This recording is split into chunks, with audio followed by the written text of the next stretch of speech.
Buenos días. El día de hoy, en la sesión anatomopatológica de hoy, 25 de marzo, les traemos actualizaciones del cáncer de endometrio. Su servidor, Lía Funes, residente del tercer año del posgrado de ginecología obstetricia, en conjunto con la doctora Diana Enríquez, patóloga oncóloga, asesorado por el doctor Felipe Cortés, ginecólogo oncólogo. Pues traemos, en cuanto al tema, actualizaciones del cáncer de endometrio, que es lo que se sabe en la actualidad, las últimas actualizaciones, y pues tenemos un caso documentado con imágenes de biopsia de una paciente que fue operada aquí en el Hospital Mario Catarino Rivas. En cuanto a la presentación de caso, tenemos la paciente por las siglas MSSG, un número de identidad 1503-1964 del 00766, una paciente de 60 años, en unión estable, ama de casa y procedente aquí de San Pedro Sula. Una paciente que su fecha de última regla fue hace 10 años, una historia ginecobstetra de gestas 3, partos 3, una menarquia del arquipubarquia que se dio a los 15 años, inicio de vida sexual a los 25, una pareja sexual en toda su vida, una citología que se realizó el 22 de enero, dando negativa para malignidad, un tipo IRH A positivo y ciclos menstruales pues no aplicado porque la paciente era una paciente postmenopáusica. Entre los antecedentes personales patológicos de importancia, pues la paciente cursaba con una hipertensión arterial crónica, diagnosticada hace 13 años, tratada con irbesartán 300 miligramos vía oral cada día y amlodipino 10 miligramos vía oral cada día. En cuanto a sus antecedentes familiares patológicos, la paciente negó o desconocía algún antecedente familiar de importancia, y entre los antecedentes hospitalarios quirúrgicos y traumáticos, pues también negó. La fecha de ingreso fue el 10 de febrero del 2025. En su motivo de consulta, pues ella acudió por un sangrado transvaginal. En la historia de la paciente, pues la paciente con una historia de sangrado transvaginal de 3 meses de evolución, la cual acudió con un médico privado, el cual le realizó un ultrasonido transvaginal, reportando un engrosamiento endometrial con posterior toma de biopsia, con reporte histopatológico de adenocarcinoma de endometrio tipo 1, grado 2. En cuanto al examen físico, la paciente lúcida, consciente y orientada. En sus signos vitales, una presión de 130/70, respiratoria de 18, frecuencia cardíaca 116, temperatura de 36.9. En cuanto al abdomen, pues un abdomen que se palpaba blando, depresible, doloroso, pero sin signos de irritación peritoneal y globulosa a expensas de un panículo adiposo. En cuanto a la inspección ginecológica, la bus y vulva de aspectos sanos, especuloscopía, pues la paciente tenía unas paredes vaginales lisas, rosadas, cervix impresionada posterior y permeable a un dedo. En cuanto al tacto vaginal, tenía un cervix central permeable al pulpejo, donde se palpaban lesiones blandas, redondas, de al menos 1 centímetro en el orificio cervical externo. En un tacto bimanual, el útero aproximadamente le medía 10 centímetros, de difícil palpación debido al panículo adiposo, y pues extremidades simétricas y móviles. En cuanto a los diagnósticos, pues la paciente ingresó con el diagnóstico de adenocarcinoma de endometrio tipo 1, grado 2, una hipertensión arterial crónica y obesidad grado 2. En sus laboratorios, previo a la cirugía, la paciente presentaba una hemoglobina de 14 gramos por decilitro, un hematocrito de 38 y unas plaquetas de 378.000. En cuanto a su química sanguínea, pues tiempos de coagulación dentro del rango normal y una creatinina de 0.5 y transaminasas también de 11 y 18, TGO y TGP, normales. En el ultrasonido transvaginal que ella aportaba, pues se le encontró un endometrio engrosado con ecogenicidad heterogénea y bordes mal definidos, y aumento de su vascularidad con grosor máximo a nivel del fondo de 18.33 milímetros. En la biopsia de endometrio que se le realizó, pues lo que les había mencionado ya anteriormente, tenía un adenocarcinoma endometrial de tipo endometrioide moderadamente diferenciado. Aquí podemos ver el ultrasonido que ella aportaba. Específicamente, más o menos en esta parte, pues se podía apreciar el engrosamiento endometrial de 18 milímetros que ella tenía al momento del examen. Y pues al momento de la cirugía, la paciente entró con el diagnóstico preoperatorio de adenocarcinoma de endometrio tipo 1, grado 2, hipertensión arterial crónica y la obesidad grado 2. En sus diagnósticos postoperatorios pues fueron los mismos. Y la cirugía que se le realizó fue una cirugía etapificadora y citorreductora de endometrio, más estudio transoperatorio. La cirugía que se le practicó fue una histerectomía abdominal total, más salpingoforectomía bilateral, Piper 1, y en el estudio transoperatorio que nos reportó el departamento de patología, pues tenía menos del 50% de invasión miometrial.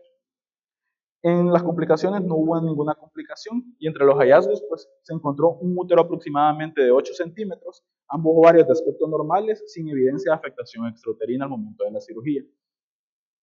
En el reporte histopatológico, pues el carcinoma endometrial ya bien diferenciado, grado 1, menos del 50% de invasión miometrial, y pues no aplicaba positivo para nódulos o para metástasis en el estudio transoperatorio. El tratamiento, dado que la paciente pues dio negativo en el estudio transoperatorio, la paciente era una paciente de 60 años de edad, un tumor endometrioide de grado 1, se le realizó una estadificación o una etapificación, el cual se le dio grado 1, digo 1A, según las últimas guías actualizadas. Y en cuanto al tratamiento, pues la observación del paciente fue suficientemente, fue lo único que requirió la paciente, dado que el estudio transoperatorio pues dio negativo. Entonces se iniciaba vigilancia. Buenos días. Bueno, este corresponde al caso 575 del presente año.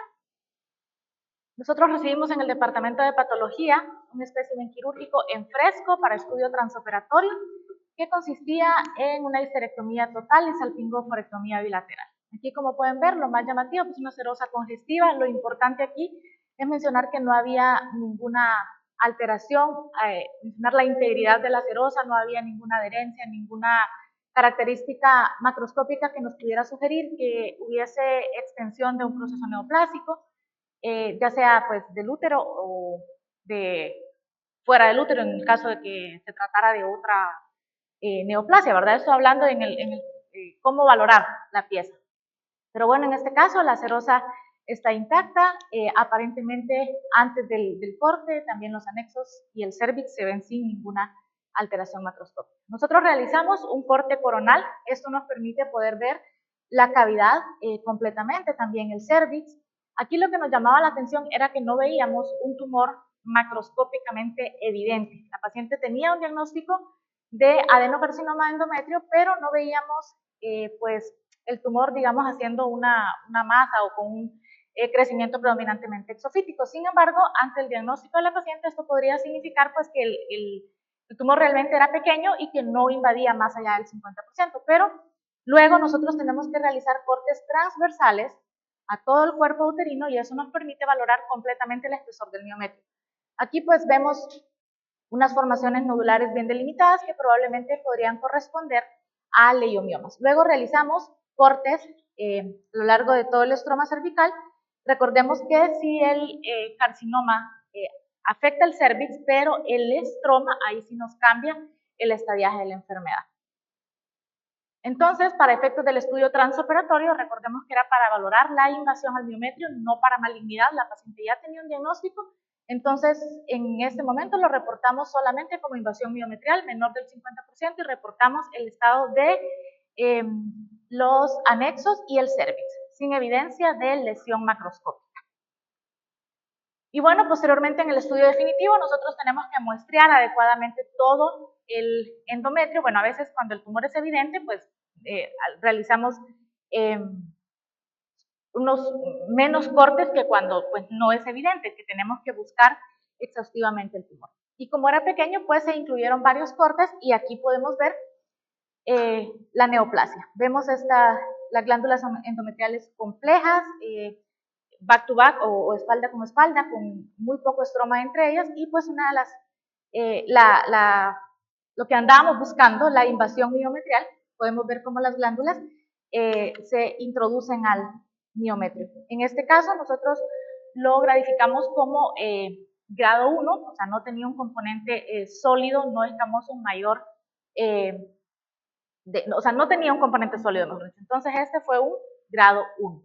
Importante, nosotros le ponemos tinta a la serosa del útero, esto nos permite que podamos nosotros tener la seguridad de que el corte se hizo completamente y de que en el caso de que la neoplasia infiltre la totalidad del miometrio, nosotros podemos ver si traspasa la tinta, eso significa que la neoplasia pues ya se salió del útero de la serosa, ¿no? Pues en este caso podemos ver la infiltración y aquí ¿Nosotros cómo medimos? Pues este es el espesor del miometrio desde la unión del endometrio con el miometrio hasta la serosa. Entonces, en este caso medía 18 milímetros y la invasión desde donde vemos las glándulas neoplásicas hasta el punto más profundo donde dejamos de ver glándulas neoplásicas. Entonces, infiltraba 3 milímetros en una pared miometrial de 18 milímetros. Eso significa menos del 50% de invasión miometrial.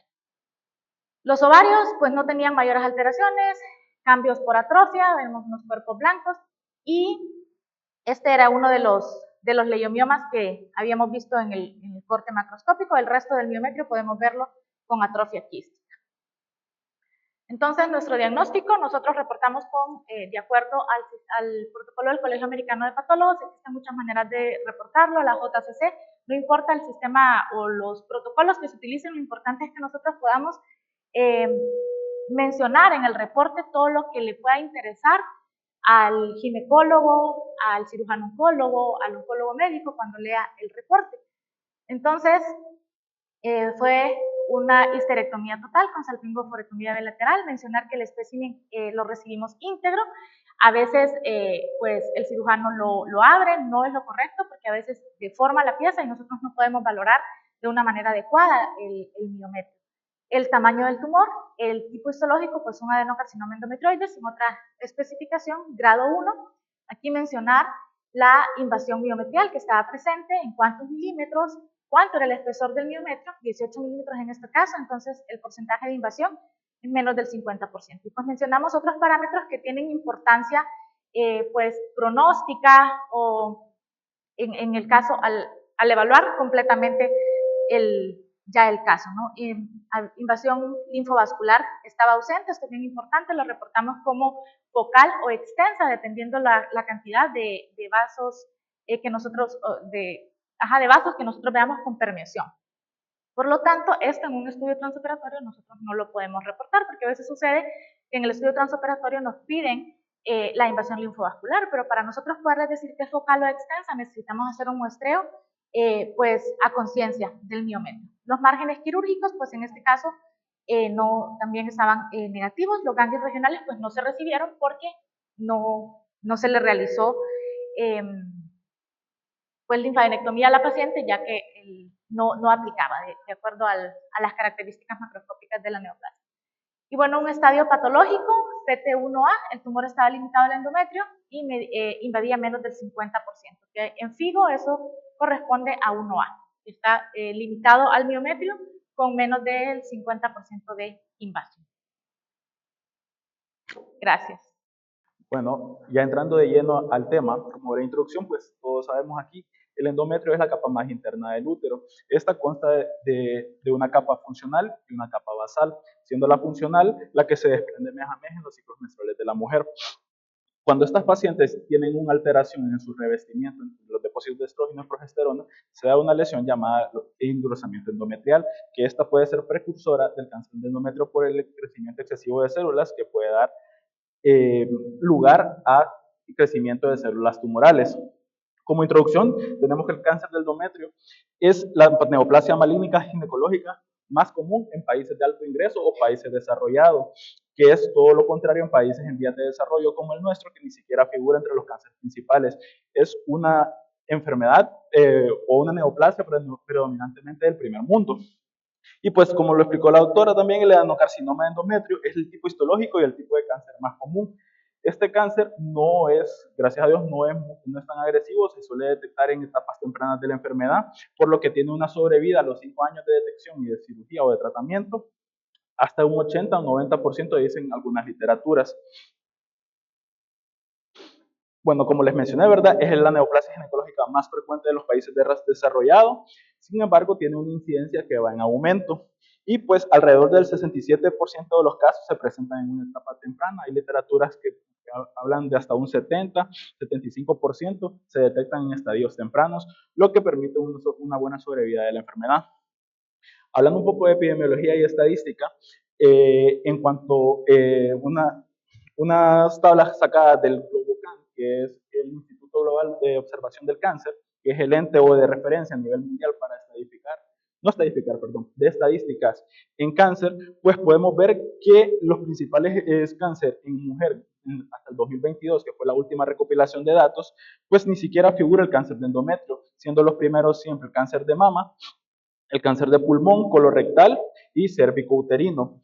Es más, el cáncer de endometrio por sí solo no tiene suficientemente incidencia como para clasificarlo como un ente o como una neoplasia por sí solo, por lo que el GloboCan lo engloba o lo mete dentro de los cánceres de cuerpo uterino junto con el cáncer de ovario, ya que no hay suficientes estadísticas a nivel mundial. Si bien es cierto, como les mencioné, es predominantemente en países de desarrollo, en todos los demás países pues no es tan común. En cuanto al número de mortalidad de pacientes hasta el 2022, también por el GloboCan, pues el cáncer de endometrio ni siquiera figura dentro de las estadísticas, siendo las principales siempre el cáncer de mama, el cáncer de pulmón y de colorectal. Esto por lo que les mencioné anteriormente, que pues hasta el 67-70% de las pacientes se diagnostican en estadios tempranos, por lo que permite tener una buena sobrevida y una mortalidad reducida. Ya hablando de estadísticas a nivel de Honduras, o sea, de nuestro país, pues tenemos siempre que en países del vía de desarrollo como el nuestro, los cánceres en las mujeres siguen siendo predominantemente el cáncer de mama y el cáncer cervicuterino, llevándose los primeros lugares tanto en incidencia como en mortalidad. El cáncer de endometrio tampoco figura en Honduras como uno de los principales en las mujeres, viene siendo como aproximadamente, según literaturas epidemiológicas, el cuarto o el quinto cáncer más común en Honduras. Entonces, como les mencioné, ¿verdad? Es predominantemente en países en vías de desarrollo, sin embargo, eso no quita que pues, siempre hemos tenido casos en nuestro hospital.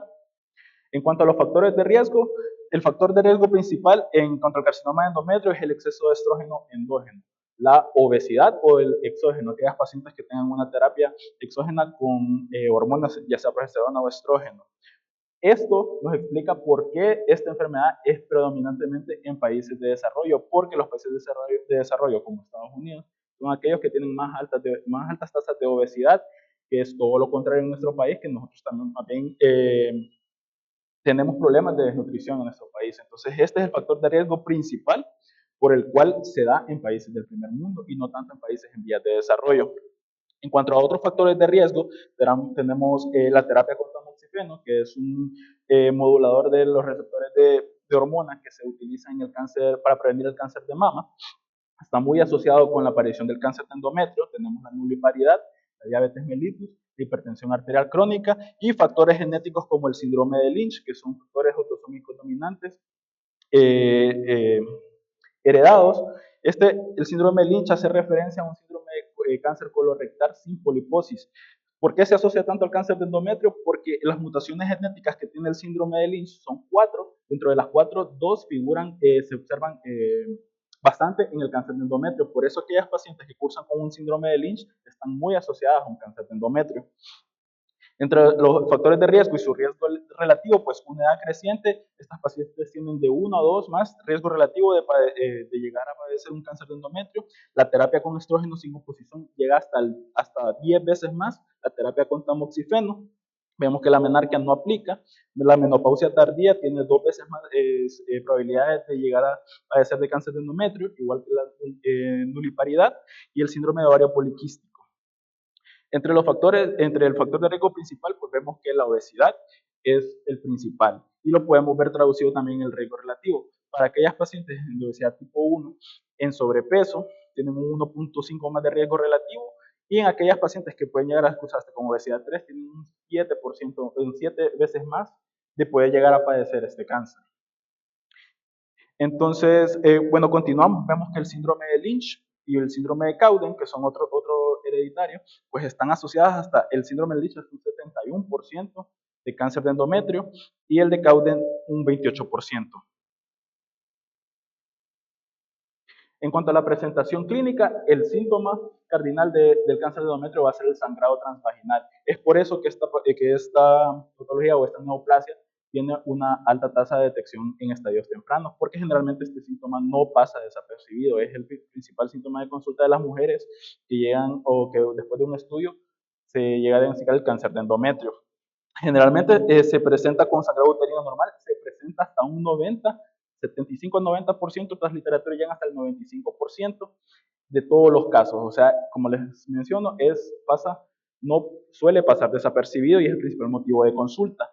En pacientes posmenopáusicas, en pacientes posmenopáusicas se presenta como un sangrado uterino normal una vez ya haya un cese de la menstruación, y en pacientes premenopáusicas y perimenopáusicas, pues se traduce como sangrados menstruales prolongados y excesivos.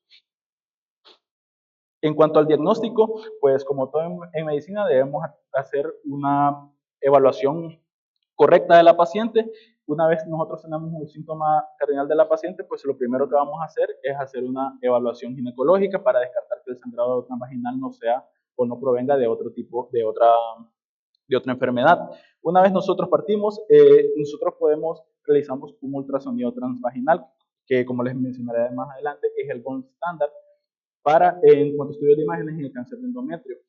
En estas pacientes pues vamos a tener una sospecha generalmente vamos a encontrar un endometrio engrosado. Entonces de ahí procedemos a realizar una biopsia. La biopsia a ciegas es suficientemente procedimiento diagnóstico inicial, más confiable y más cuando está afectado al menos el 50% del endometrio. Entonces simplemente con una biopsia inicial, ya sea por un endosampler, por una ameobiopsia o por un legrado con dilatación, es suficiente para nosotros tener una biopsia inicial en conjunto obviamente con la sospecha clínica del sangrado transvaginal y del ultrasonido. En aquellas pacientes pues, no toleren la biopsia o quienes el procedimiento no tuvo éxito por el sangrado, pues estas pacientes ya se puede utilizar una histeroscopía ya para poder realizar la biopsia. En cuanto, uno de los primeros puntos a aclarar en cuanto a las actualizaciones de endometrio, a hoy 2025, es quitarnos la idea de que a una paciente con cáncer de endometrio se le tiene que hacer una citología cervical. O sea, la citología cervical está indicada como un tamizaje anual a una paciente para descartar cáncer de cervix, pero no nos da ningún tipo de información confiable en cuanto al cáncer de endometrio. En raros casos sí podemos encontrar no afectaciones, sino que alteraciones en el reporte citológico de una paciente con cáncer de endometrio, pero esto es muy aislado. Inclusive traigo un porcentaje que la sensibilidad en cuanto al cáncer de endometrio y la citología es del 40 o 55%, o sea, básicamente no es confiable. Entonces, uno de los puntos a aclarar es que a estas pacientes no se les pide citología. Basta con la sospecha clínica, el ultrasonido y la biopsia inicial. En cuanto a los hallazgos en imágenes, pues como les mencioné anteriormente, el principal hallazgo es el principal gold standard en cuanto a imágenes es el ultrasonido transvaginal. Es aquellas pacientes que generalmente cuando tenemos la sospecha vamos a encontrar un endometrio engrosado. ¿Cuál es el punto de corte para nosotros decir este endometrio está engrosado? Pues unas literaturas hablan de 3 milímetros, otras hablan de 5. Varios artículos y estudios pues han quedado en un corte estándar que es de 4 milímetros. Recordemos que estas pacientes son pacientes que generalmente en su gran mayoría son posmenopáusicas, entonces nosotros debemos encontrar un endometrio atrófico. Entonces aquellas pacientes que tengan un endometrio mayor, igual o mayor de 4 milímetros, pues ya tenemos la sospecha de un engrosamiento endometrial y pues procedemos a realizar una toma de biopsia. En cuanto al TAC y la resonancia magnética, se le piden, hay ciertos artículos en debate que dicen que esto no se les debe pedir a todas las pacientes, sin embargo, es de mucha ayuda y se les pedimos a todas para valorar la extensión de la enfermedad, no para hacer diagnóstico, pero para así tener una idea de cuál es la extensión de la enfermedad en caso de que una biopsia confirme cuál es el cáncer de endometrio. Principalmente o idealmente debe ser la resonancia magnética, pero si no podemos utilizar una tomografía. Ahora, a lo largo de toda la presentación vamos a ver que tenemos clasificaciones, tablas de estadificación, grados. Entonces, esta es la primera clasificación que vamos a mencionar en cuanto al cáncer de endometrio, la clasificación de Bowman, que clasifica el cáncer de endometrio por sus características en tipo 1 y tipo 2. ¿Cuál es el tipo 1? Es la paciente asociada con hiperestrogenismo, asociada con hiperplasia endometrial, pacientes usualmente perimenopáusicas, que tengan receptores comunes para estrógeno y progesterona, y cuáles sus subtipos usuales son el endometrioide y el mucinoso, que son los de mejor pronóstico, por lo que su pronóstico es favorable. Ahora, totalmente diferente es el tipo 2, que esta no es relacionada con el hiperestrogenismo. Usualmente el endometrio se encuentra atrófico, son pacientes posmenopáusicas y sus subtipos usuales son de células claras y cerosas, los cuales son tipos histológicos más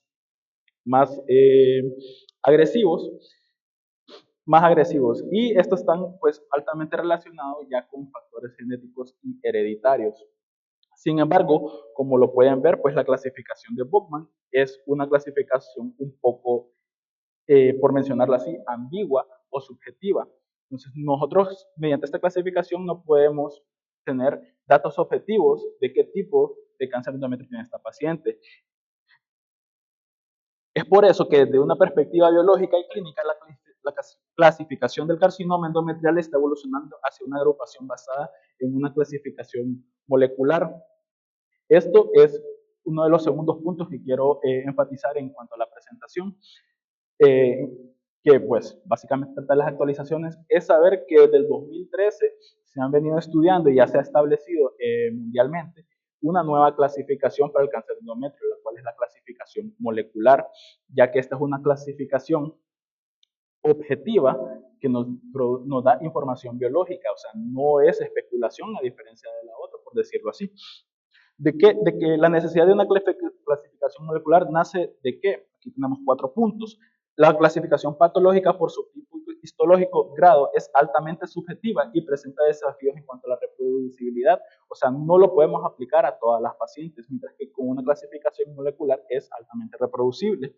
La alta concordancia interobservador en el subtipo histológico observador en 1/3 de los casos de alto grado. O sea, ¿qué quiere decir esto? Pues generalmente lo que puede mirar un médico patólogo, otro médico lo puede mirar diferente. Entonces, en esto pues hay un poquito de error en la palabra, es discordancia. También un desacuerdo entre la asignación de grado entre muestras endometriales diagnósticas y muestras en la histerectomía o en la muestra final, o sea, el diagnóstico patológico definitivo. Entonces, aquellas pacientes que nos arrojan un tipo histológico en la primera toma de biopsia, no va a ser generalmente lo mismo en el diagnóstico patológico definitivo. Y pues se desarrolló un sistema más reproducible, objetivo y biológicamente informativo para clasificar tumores.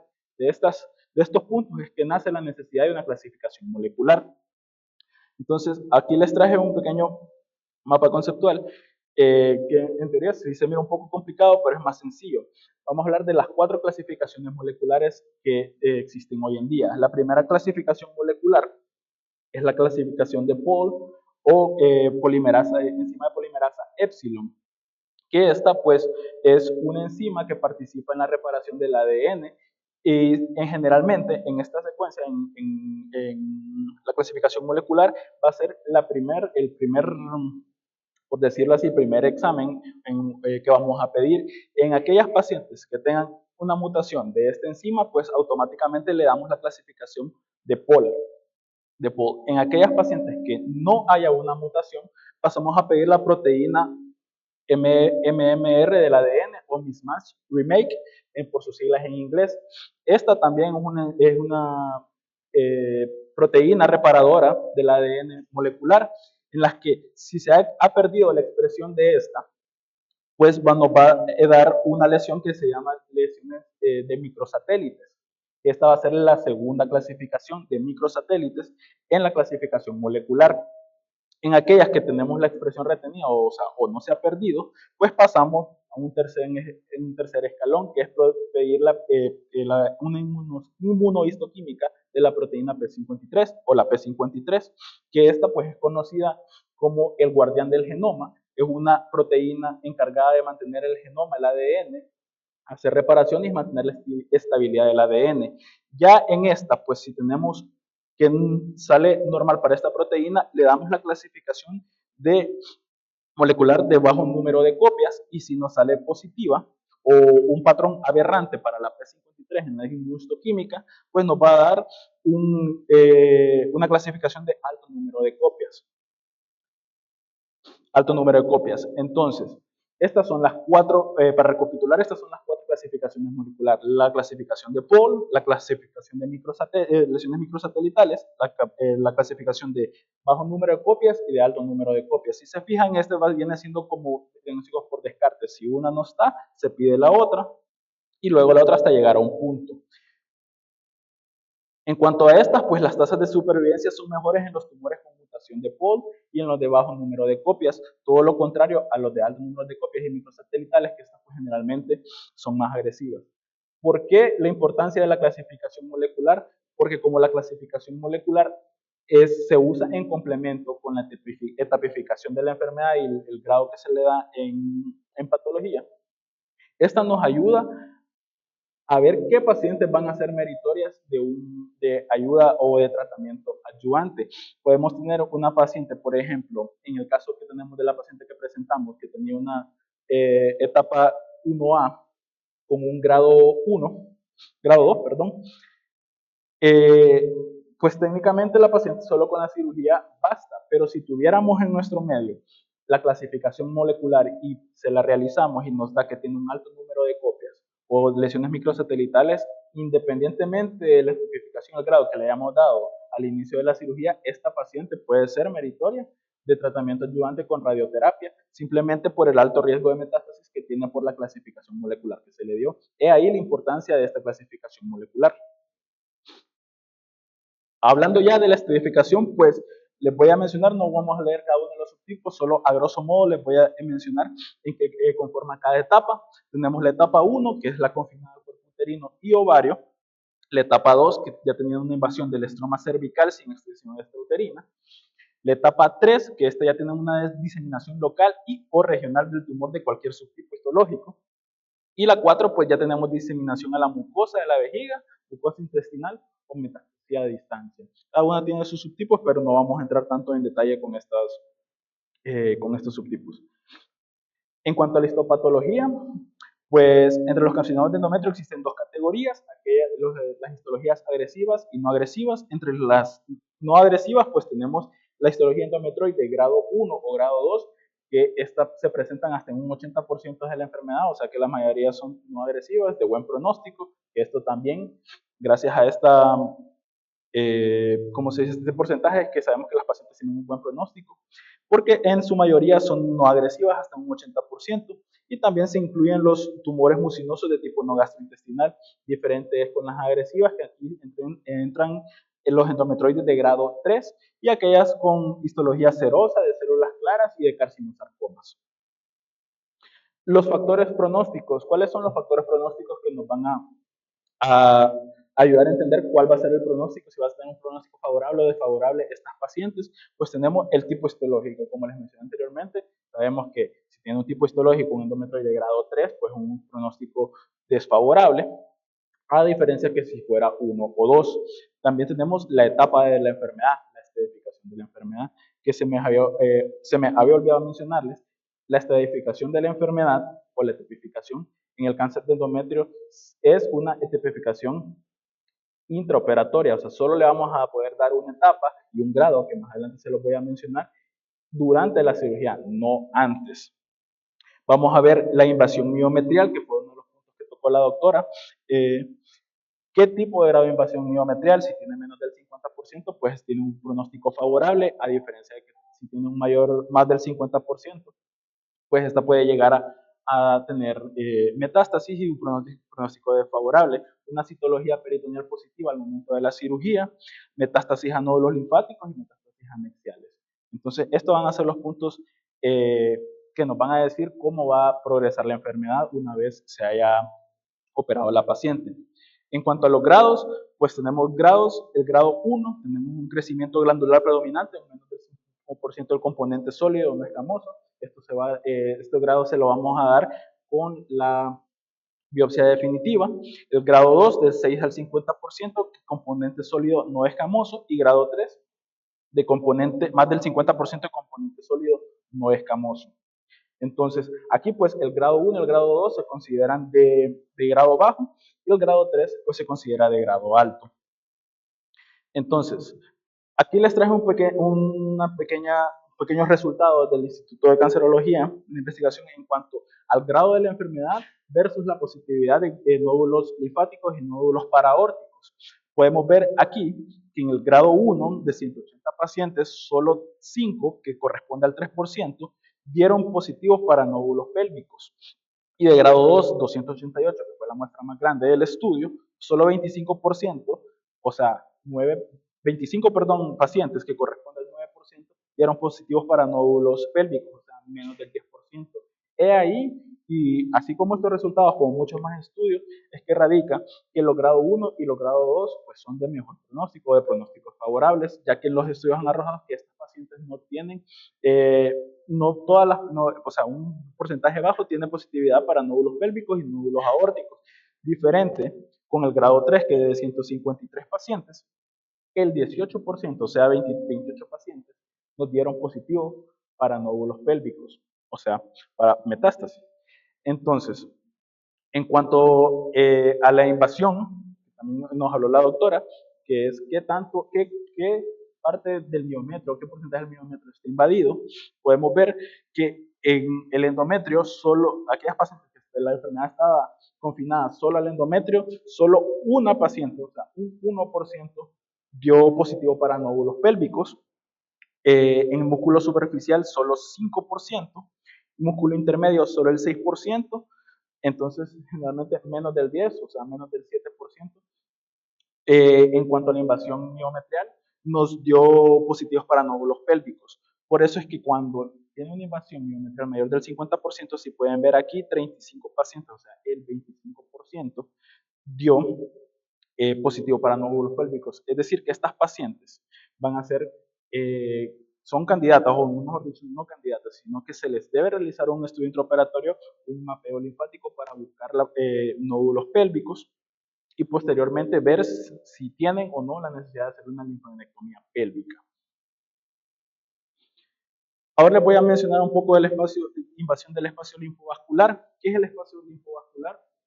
Este es la presencia de células tumorales en el endotelio de los vasos sanguíneos y de los vasos linfáticos. ¿Por qué es importante la invasión del espacio linfovascular? También es parte de los factores pronósticos. Porque una vez nosotros encontremos, esto primero que nada se diagnostica mediante estudio intraoperatorio. Se puede clasificar de tres formas: ausente, focal o segmentaria. La ausente, pues sin lesión del espacio linfovascular; la focal, hasta 5 espacios vasculares individuales afectados; y la sustancial, difusa multifocal, que tenga más de 5 vasos afectados. ¿Por qué es tan importante esto y por qué es un factor pronóstico? Porque una vez las células tumorales ya lleguen al endotelio de los vasos, pues son pacientes que probablemente, al haber tocado el sistema linfático, el sistema vascular, son pacientes que tienen un alto grado de metástasis. Entonces, esta nos va en la cirugía intraoperatoria, nos va a dar un alto grado de sospecha de metástasis. ¿Cuál es el tratamiento? El tratamiento del cáncer de endometrio, la histerectomía total extrafacial con salpingoforectomía bilateral es el tratamiento estándar. Otro de los puntos, y uno de los puntos más encarecidos en el que vamos a hacer énfasis, es quitarnos la idea de que toda paciente con cáncer de endometrio se le tiene que hacer una rutina de endometrio, como antes mencionábamos. No todas las pacientes se les va a hacer una linfadenectomía pélvica. La cirugía, ya no se utiliza el término rutina de endometrio o no se realiza de entrada. Entonces, estas pacientes van a tener como nombre la cirugía una cirugía etapificadora, porque hasta el momento de la cirugía les vamos a dar una etapa y un grado, y citorreductora en el caso de que lo ameriten. Entonces, la citorreducción a menudo se realiza cuando las metástasis son evidentes. También saber, ¿verdad?, que en la actualidad estas cirugías, el estándar es un tipo de cirugía mínimamente invasiva, o sea, cirugía laparoscópica o robótica. Sin embargo, pues como sabemos, en nuestro medio todavía no tenemos esa capacidad, entonces aquí seguimos utilizando la laparotomía. No, esto no quiere decir que la laparotomía sea mala en todos los sentidos, de hecho tiene sus ventajas para el cirujano, para el operador, como un campo de visual más amplio, pero en países de primer mundo se ha llegado que la cirugía estándar es la mínimamente invasiva. Entonces, en aquellas pacientes que nosotros realizamos una biopsia por congelación, un estudio transoperatorio, tenemos unos criterios de Mayo, que estas nos van a decir cuál es la invasión del miometrio, como ya les mencioné yo anteriormente la doctora, si el tumor está confinado al endometrio, o si el paciente tiene un tumor menos del 50% mioinvasivo, entonces son aquellas pacientes que cumplen todos los criterios y no ameritan linfadenectomía pélvica. Entonces, para recapitular, aquella paciente que nosotros tengamos un cáncer de endometrio y ya tengamos todos los exámenes y entra a cirugía, pues primero que nada se va a hacer la cirugía de la histerectomía abdominal total más el linfocorectomía bilateral. nosotros realizamos un estudio transoperatorio a ver cuál es la invasión del miometrio. ¿Cómo se realizó con el caso de la paciente que acabamos de presentar? Si esta paciente presenta una invasión miometrial menos del 50%, pues es una paciente que solamente con la cirugía es suficiente para el tratamiento. En aquellas pacientes que tengan una invasión miometral arriba del 50%, ahí debemos ir a buscar mediante mapeo linfático o mediante transmisión de azul patente, gangliosentinelas. Gangliosentinelas siempre en un estudio transoperatorio. Si esta paciente arroja pues negativo para gangliosentinela, pues ahí nomás nosotros nos quedamos. Si esta paciente llegara a dar positivo para células tumorales, solo ahí, y vuelvo y repito, solo ahí nosotros vamos a realizar una linfadenectomía pélvica. Es por eso que esta cirugía de estadificación es intraoperatorio. Entonces, parte de lo que les mencionaba ahorita, la evaluación de nódulos linfáticos. El abordaje y la evaluación de los ganglios linfáticos en pacientes con cáncer endometrial es un tema de debate, sin embargo ya está bien establecido y vuelvo y repito, aunque parezca repetitivo, no se le hace rutina de endometrio, no se hace linfadenectomía pélvica, solo por el simple hecho de ser cáncer de endometrio. Tenemos las pacientes, este punto sistemática en todos los pacientes ya se eliminó. Aquellas pacientes, como todo en medicina, todo tiene el porqué de las cosas. Entonces, vamos a realizar estudios transoperatorios a ver si ellas ameritan linfadenectomía pélvica. ¿Por qué? ¿Por qué no la realizamos de entrada? Porque acordémonos que estas pacientes son pacientes generalmente que cursan una media edad de 60 años y una linfadenectomía pélvica nos suele dar una complicación llamada linfedema de miembros inferiores. Que esta complicación nos aumenta sustancialmente la morbilidad de las pacientes en el postoperatorio. Y si no solo es la morbilidad, también la calidad de vida. Entonces, no vamos a realizar algo que no debemos, a no ser que el estudio transoperatorio nos ayude o nos corrobore que debemos realizarlo. En cuanto al grado histológico y el tratamiento adyuvante, ¿qué pacientes van a ser candidatas a un tratamiento adyuvante con radioterapia? Son aquellas pacientes que después de la cirugía les damos una estadificación. Por ejemplo, en las 1A, grado 1, 2, como fue la paciente, que fue 1A, grado 2, según como se dice la FIGO, estas pacientes no necesitan o no son ameritorias de tratamiento adyuvante, solo con una observación postoperatoria nos basta. Aquellas pacientes que son grado 3, pues hay que considerar si no tienen, considerar la observación si no tienen una mioinvasión. Y en estas, pues generalmente se da como tratamiento adyuvante braquioterapia vaginal. En aquellas 1B, grado 1, también consideramos la braquioterapia vaginal o podemos considerar observación si tienen menos de 60 años y no tienen lesiones linfovasculares. En aquella grado 2, pues aquí generalmente también preferimos la braquioterapia o la radioterapia sistémica y podemos considerar no darles radioterapia si tienen menos de 60 años y también si no tienen lesiones linfovasculares. Y aquellas pacientes 1B grado 3, pues estas pacientes a todas les vamos a dar radioterapia. Entonces, consideraciones posteriores al tratamiento, ¿cuál es el seguimiento de la paciente? Posterior al tratamiento se debe dar seguimiento de síntomas y exámenes físicos cada 4 meses en los primeros 2 años, luego 6 meses de 3 a 5 años y después de los 5 años de forma anual. Y pues en este otro punto importante a aclarar es que el CA125 tampoco pedirlo antes y después de la cirugía nos puede ayudar para ver los niveles iniciales y después de la cirugía, ver cómo han disminuido los niveles, pero no es necesario, no es un examen de gabinete en el cáncer endometrial. Entonces el seguimiento, vuelvo y repito, cada 4 meses en los primeros 2 años, luego cada 6 meses, de 3 a 5 años, y después de los 5 años se realiza una revisión anual. Y pues con esto concluye la presentación.